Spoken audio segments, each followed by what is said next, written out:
নমস্কার বন্ধুরা, সুস্মিতার গল্পের আসরে আপনাদের স্বাগত। আশা করি আপনারা সকলেই ভালো আছেন। আমি আজকে পড়ে শোনাচ্ছি শ্রী শরদিন্দু বন্দ্যোপাধ্যায়ের লেখা একটি ছোট গল্প, এমনও দিনে। বন্ধুরা, গল্পটা যদি ভালো লাগে প্লিজ প্লিজ প্লিজ চ্যানেলটাকে সাবস্ক্রাইব করে দেবেন। গল্পটাতে একটা লাইক অবশ্যই করতে ভুলবেন না। সাবস্ক্রাইব এবং লাইকের জন্য আপনাদের অসংখ্য ধন্যবাদ। তো চলুন শুরু করি আজকের গল্প, এমনও দিনে। লেখক শরদিন্দু বন্দ্যোপাধ্যায়। দিনের পর দিন কাঠফাটা গরম ভোগ করিয়া মানুষ যখন আশা ছাড়িয়া দিয়াছে, তখন বৃষ্টি নামিল। শুধু বৃষ্টি নয়, বজ্র বিদ্যুৎ, ঝোড়ো হাওয়া।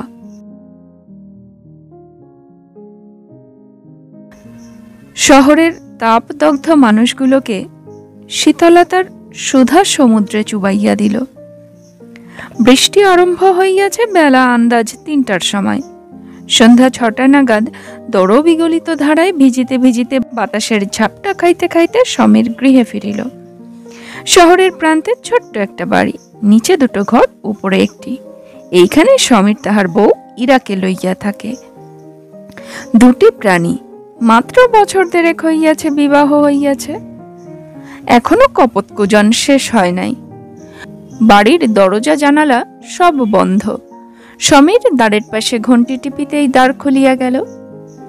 ইরা দ্বারের কাছেই দাঁড়াইয়া প্রতীক্ষা করিতেছিল। চকিত ভ্রুভঙ্গি করিয়া বলিল, খুব ভিজেছ তো? সমীর ভিতরে আসিয়া দ্বার বন্ধ করিয়া দিল। তারপর ভিজা জামাকাপড় শুদ্ধ ইরাকে দৃঢ়ভাবে আলিঙ্গন করিল। তাহার কোট প্যান্টুলন হইতে নির্গলিত জল ইরার দেহের সম্মুখ ভাগ ভিজাইয়া দিল। সমীর বলিল, কি মজা, আজ খিচুড়ি খাবো। ইরার মাথাটা সমীরের চিবুক পর্যন্ত পৌঁছায়। সে সর্বাঙ্গ দিয়া সমীরের দেহের সরসতা যেন নিজ দেহে টানিয়া লইল। তারপর ডিঙি মারিয়া তাহার চিবুকে অধর স্পর্শ করিয়া বলিল, নিজে ভিজেছ, আবার আমাকে ভিজিয়ে দিলে। ছাড়ো এবার, শিগগিরি জামা কাপড় ছেড়ে ফেলো, বাথরুমে সব রেখেছি। যা তোমার ধাত, এক্ষুনি গলায় ঠান্ডা লেগে যাবে। সমীর বলিল, কি আমার গলার নিন্দে? শোনো তবে, বলিয়া গান ধরিল, এমনও দিনে তারে বলা যায়। সমীরের গলা সুরের ধার দিয়া যায় না। ইরা তাহার বুকে হাত দিয়া নিজেকে মুক্ত করিয়া লইল। বলিল, বাথরুমে গিয়ে গান গেও। কি খাবে, চা না কফি? সমীর তান ছাড়িল, চা চা চা। যে চা মান্য অতিথিদের জন্য সঞ্চয় করা আছে, যার দাম ৭.৫ টাকা পাউন্ড, আজ সেই চা খাবো। সখী রে সখী রে। সমীর গিয়া বাথরুমের দ্বার বন্ধ করিল। ইরা একটু দাঁড়াইয়া ভাবিল, সেও শাড়ি ব্লাউজ ছাড়িয়া ফেলিবে? না, থাক, এ জল গায়েই শুকাইয়া যাক।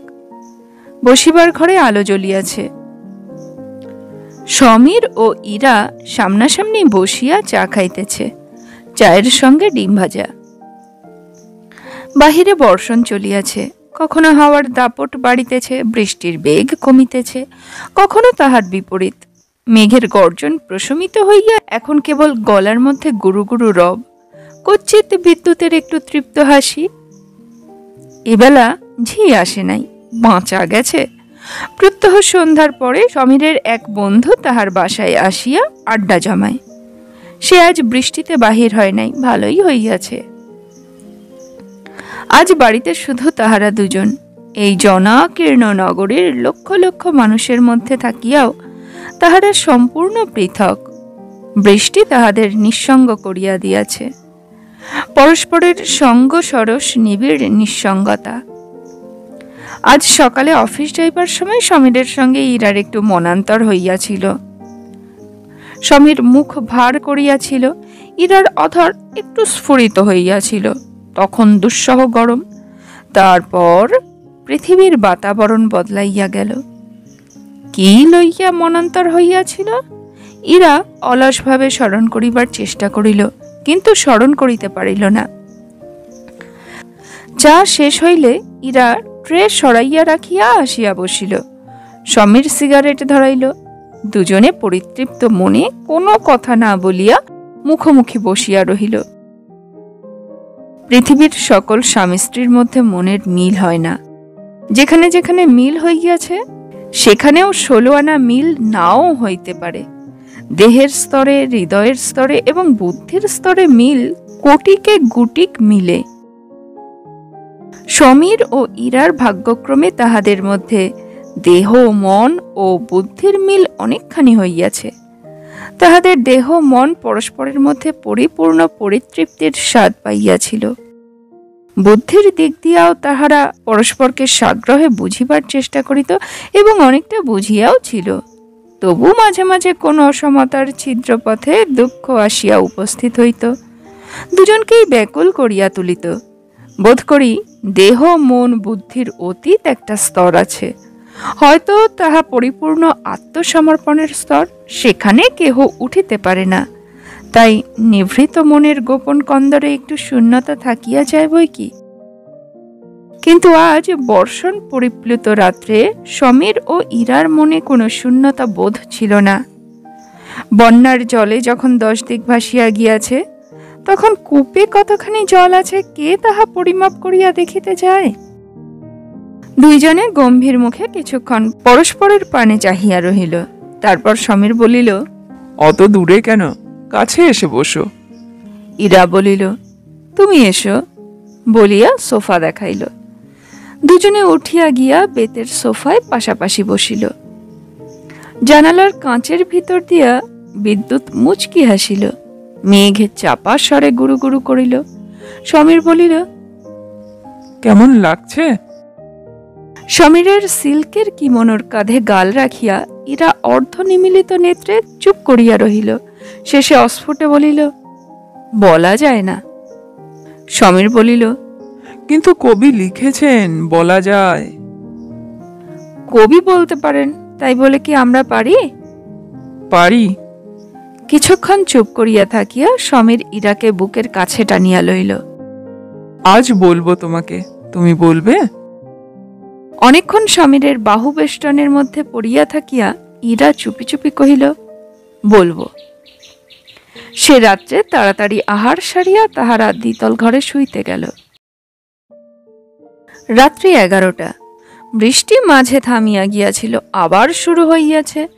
শিথিল বৃষ্টি অবসন্ন মেঘের স্লথ মুষ্টি হইতে অবশে ঝরিয়া পড়িতেছে। সমীর ও ইরা বিছানায় পাশাপাশি শুইয়া আছে। নীলাভ নৈশদ্বীপের মৃদু প্রভায় ঘরটি স্বপ্নাবিষ্ট। দুইজনে চোখ বুজিয়া জাগিয়া আছে। ইরার একটা হাত অলস তৃপ্তিতে সমীরের গায়ে পড়িল। সে কহিল, এবার বলো। সমীর হাত বাড়াইয়া সুইচ টিপিল। নৈশদ্বীপ নিভিয়া গেল। অন্ধকারে ইরা প্রতীক্ষা করিয়া রহিল। কিছুক্ষণ সমীরের সাড়া না পাইয়া ইরা আঙুল নাড়িয়া তাহার পাজরায় সুরসুরি দিল। সমীর তখন ধীরে ধীরে বলিতে আরম্ভ করিল, হিসেব করছিলাম কতদিন আগের কথা, মাত্র 7 বছর। আমার বয়স তখন 20, কিন্তু মনে হচ্ছে যেন কবেকার কথা। তখন আমি কলকাতায় থেকে 3rd ইয়ারে পড়ি আর কলেজের হস্টেলে থাকি। লম্বা ছুটিতে বাড়ি যেতাম, কিন্তু ছোটখাটো 2-1 দিনের ছুটিতে বাড়ি যাওয়া হতো না। ডায়মন্ড হারবার লাইনে আমার এক পিসেমশাই থাকতেন, তার কাছে যেতাম। বেশি দূরেও নয়, শিয়ালদা থেকে মাত্র 1.5 ঘন্টার রাস্তা। আধা শহর আধা পাড়াগা জায়গাটা। কলকাতা থেকে মাঝে মাঝে সেখানে গিয়ে থাকতে বেশ লাগতো। গাছের ডাব, পুকুরের মাছ, পিসিমার হাতের রান্না। পিসেমশাইয়ের সংসারে ওরা দুজন ছাড়া আরেকটি মানুষ ছিল, পিসেমশাইয়ের ভাগ্নি সরলা। পিসিমাদের একমাত্র ছেলে অজয়দা নদিয়ার কলেজে প্রফেসরি করতেন। বাড়িতে বড় একটা আসতেন না। এদের সংসার ছিল এই 3 জনকে নিয়ে। সরলা বাপ মা মরা মেয়ে, মামার কাছে মানুষ হচ্ছিল। বয়সে আমার চেয়ে 2-1 বছরের ছোট, বিয়ে হয়নি। রোগা লম্বা চেহারা, ফেলফেলে চোখ দুটো, মেটে মেটে রং, কিন্তু সব মিলিয়ে দেখতে মন্দ নয়। একটু যেন ভীরু প্রকৃতি, সহজভাবে কারোর সঙ্গে মিশতে পারত না। প্রথম প্রথম আমাকে দেখে পালিয়ে বেড়াতো, তারপর সমীরদা বলে ডাকতো, কিন্তু চোখে চোখ মিলিয়ে চাইতে পারত না। আমার তখন যে বয়স, সে বয়সে সব মেয়েকেই ভালো লাগে। সরলাকেও আমার ভালো লাগতো, কিন্তু মনে পাপ ছিল না। তাছাড়া আমি কিরকম আনাড়ি ছিলাম সে তো তুমি জানো। মেয়েদের যতই ভালো লাগুক, তাদের সঙ্গে ঘনিষ্ঠতা করবার কায়দা কানুন জানতাম না। যা হোক, একদিন পিসিমার বাড়িতে গিয়েছি, সেটা ফাল্গুন কি চৈত্র মাস ঠিক মনে নেই। বিকেলবেলা পৌঁছে দেখি বাড়িতে হই হই কাণ্ড। নবদ্বীপ থেকে টেলিগ্রাম এসেছে অজয়দার ভারী অসুখ। পিসেমশাই আর পিসিমা এখনই নবদ্বীপ যাচ্ছেন। আমাকে দেখে পিসিমা বললেন, তুই এসেছিস বাবা, ভালোই হলো। অজুর অসুখ, আমরা এখনই নবদ্বীপ যাচ্ছি। ঠাকুরের দয়ায় যদি অজু ভালো থাকে, তোর পিসেমশাই কালই ফিরে আসবেন। তুই ততক্ষণ বাড়ি আগলাস, সরলাও রইল। পিসিমা আর পিসেমশাই প্রায় এক বস্ত্রে স্টেশনে চলে গেলেন। বাড়িতে রয়ে গেলাম আমি আর সরলা। ক্রমে সন্ধে হলো। সন্ধে থেকে রাত্রি। আমার মনে যেন একটা কাঁটা বিঁধে আছে। সরলা রান্না করতে গেল। খাবার তৈরি হলে খাওয়া দাওয়া সেরে নিলাম। সরলার সঙ্গে আমার 3টে কথা হলো কিনা সন্দেহ। সে আমার পানে কেমন একরকম ভাবে তাকাচ্ছে, আবার তখনই চোখ সরিয়ে নিচ্ছে। তার চাহনির মানে ধরতে পারছি না, কিন্তু মনটা অশান্ত হয়ে উঠেছে। এক বাড়িতে আমি আর একটি যুবতী, আর কেউ নেই। আগুন আর ঘি। রাত বাড়তে লাগলো। আমি দৌড়তাড়া বন্ধ করে শুতে গেলাম। আমার শোবার ঘর নিচে, বৈঠকখানার পাশে। সরলা শোয় ওপরে। দরজা ভেজিয়ে দিয়ে আলো নিভিয়ে শুয়ে পড়লাম। খাটটা বেশ বড়, হাত পা ছড়িয়ে শোয়া যায়। জানালা দিয়ে ঝিরঝির বাতাস আসছে। আমার মনটা বেশ শান্ত হয়ে এলো। তারপর ঘুমিয়ে পড়লাম। হঠাৎ ঘুম ভেঙে গেল একজনের গায়ে হাত থেকে। চোখ চেয়ে দেখি সরলা আমার পাশে আমার বিছানায় শুয়ে আছে। তারপর সে রাত্রির বর্ণনা আর দিতে পারবো না। সারা রাত্রি নিজের সঙ্গে লড়াই করতে করতে কাঠ হয়ে বিছানার একপাশে শুয়ে কাটিয়ে দিলুম। সরলাও বোধহয় সারা রাত জেগেই ছিল। ভোর আবার সঙ্গে সঙ্গে সে উঠে ঘর থেকে বেরিয়ে গেল।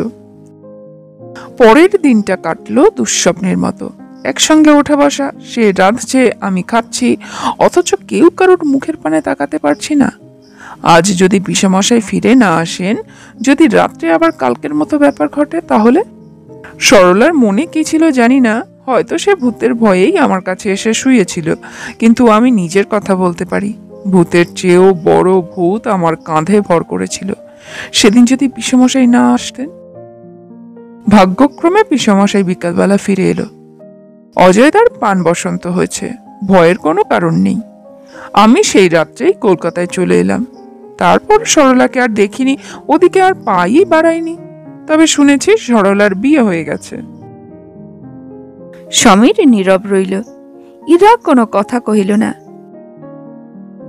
কিছুক্ষণ এইভাবে কাটিবার পর সমীর জিজ্ঞাসা করিল, কেমন শুনলে? ইরা সমীরের দিকে পাশ ফিরিয়া শুইল। বলিল, আনাড়ি ছিলে বলেই বেঁচে গিয়েছিলে, কিন্তু ভারী রোমান্টিক আর রহস্যময়। তাহার কণ্ঠস্বরে একটু তরলতার আভাস পাওয়া গেল। সমীর প্রশ্ন করিল, আর তোমার? আমার ভারী সিরিয়াস ব্যাপার হয়েছিল। ইরা ধীরে ধীরে থামিয়া থামিয়া বলিতে আরম্ভ করিল, আমার তখন 17 বছর বয়স, বছর 4 আগেকার কথা। সবে স্কুল থেকে কলেজে ঢুকেছি। আমার প্রাণের বন্ধু সাধনা 1 বছর আগে কলেজে ঢুকেছে। একদিন চুপি চুপি আমায় বলল, সে প্রেমে পড়েছে এক গল্প লেখকের সঙ্গে। তাদের মধ্যে চিঠির লেখালেখি চলছে। আমাকে চিঠিও দেখালো। দেখে শুনে আমার ভীষণ মন খারাপ হয়ে গেল।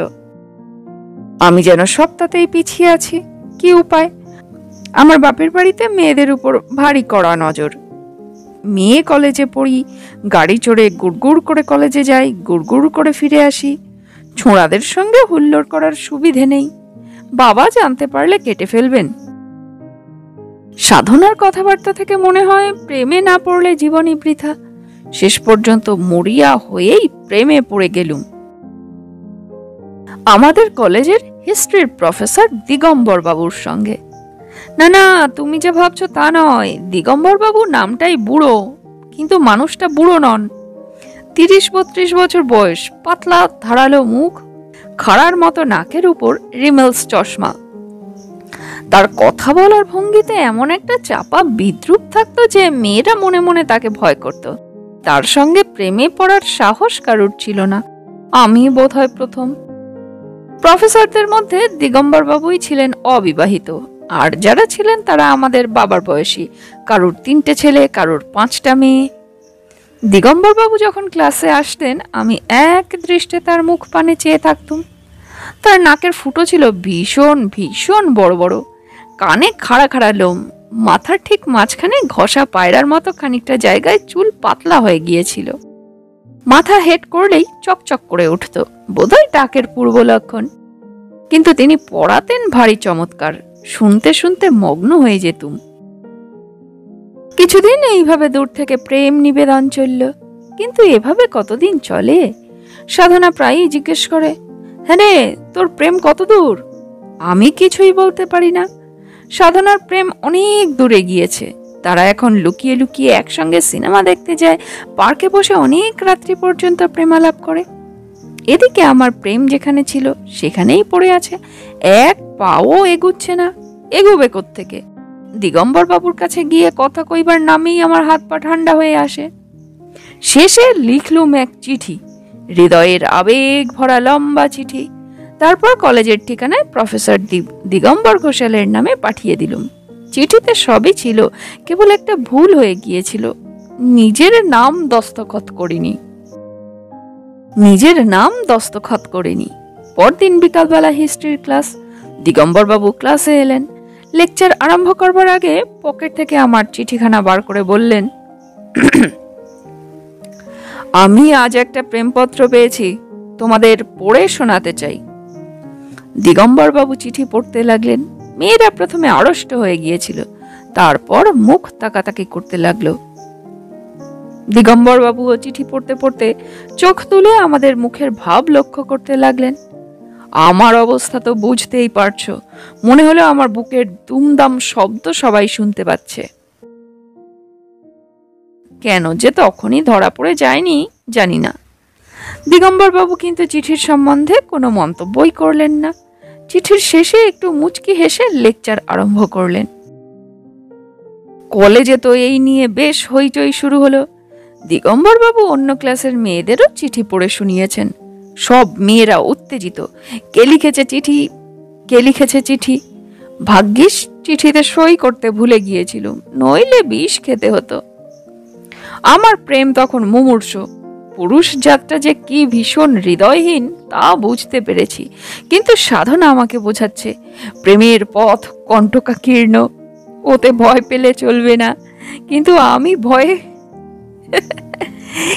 আমি ভয়ে কাঠ হয়ে গেছি। বাবা যদি জানতে পারেন। 10-12 দিন কেটে গেল। তারপর এক নতুন খবর কলেজে ছড়িয়ে পড়ল, দিগম্বর বাবু স্কলারশিপ নিয়ে বিলেতে যাচ্ছেন। আমার খুবই দুঃখ হবার কথা, কিন্তু মোটেই দুঃখ হলো না। ভাবলুম এবার বুঝি প্রেমের দায় থেকে নিষ্কৃতি পাবো। কিন্তু নিষ্কৃতি অত সহজ নয়। বিলেতে যাবার আগের দিন দিগম্বর বাবু আমাকে ক্লাস থেকে ডেকে পাঠালেন। কাঁপতে কাঁপতে তার অফিস ঘরে গেলুম। তিনি টেবিলের সামনে বসে কাগজপত্র সই করছিলেন। ঘরে আর কেউ ছিল না। আমাকে দেখে ঘাড় নেড়ে বললেন, বসো। আমি তার সামনের চেয়ারে বসলুম। তিনি কাগজ সই করতে করতে বললেন, চিঠিখানা তুমিই লিখেছিলে তো?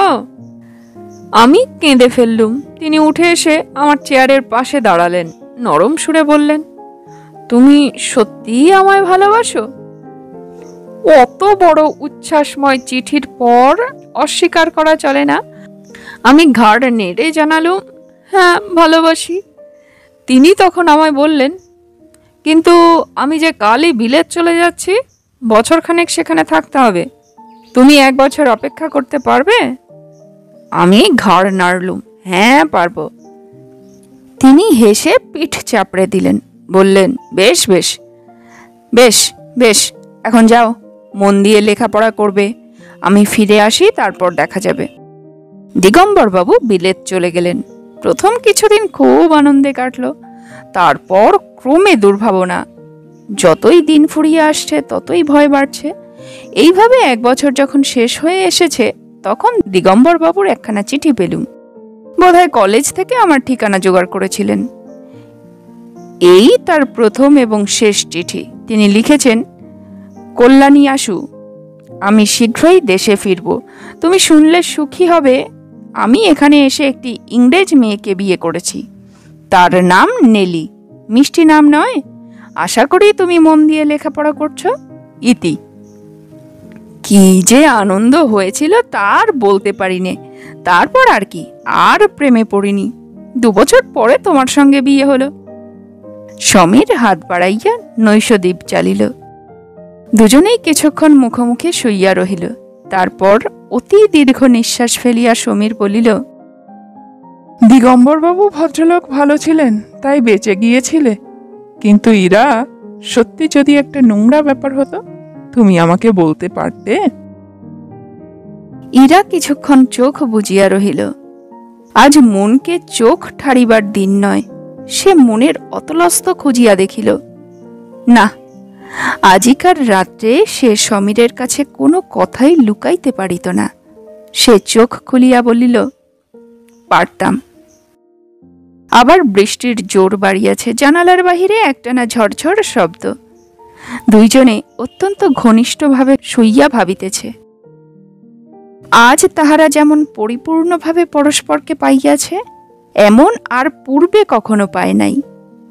তাহাদের মাঝখানে যেটুকু ফাঁক ছিল, তাহা নিবিড়ভাবে ভরাট হইয়া গিয়াছে।